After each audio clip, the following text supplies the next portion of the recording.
New York, United States, there's a recovered COVID-19 patient who's eager to join the battle against the coronavirus pandemic by donating her antibodies. Diana Burrant, a 45 years old mom who has chronicled for her entire ordeal since testing positive for the COVID-19. Last week, after her recovery, she's finally out of the isolation and decided to donate her blood and plasma to potentially help other victims. Since she was one of the first people in her area to be diagnosed with COVID-19, she knew right away that she could also be one of the first survivors, and she realized that this is her responsibility and opportunity to do something. We can be superheroes. We are living in a state right now where we have no control over anything. These are unprecedented, frightening times where everything is beyond our control, except for we as survivors can help.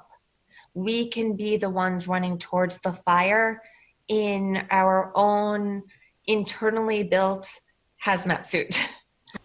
Besides her blood and plasma donation, she also established a grassroots movement on a public Facebook group called Survivor Corps in order to identify survivors and connect them with research institutions, as their antibodies can be used to potentially save the lives of others. Right now, Survivor Corps has garnered around 18,000 members.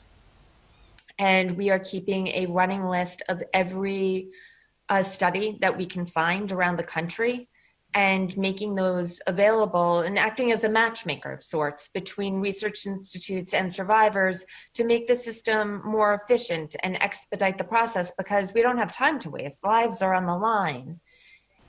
Eldad Hart, transfusion medicine doctors leading trials at Columbia University's Irving Medical Center, insists on the importance of participation from potential donors like Diana, and are hopeful that at the end of the day, science will win.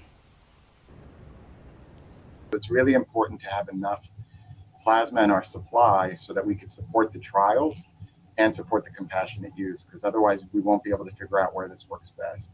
But people have put their egos aside and banded together to try to work together for the common good. And I think in the end, science will win out. And so I think I am hopeful, and I'm hopeful that something will eventually work and slow the virus and buy us more time. And eventually we will have either a vaccine or a drug that will prevent the severe illness.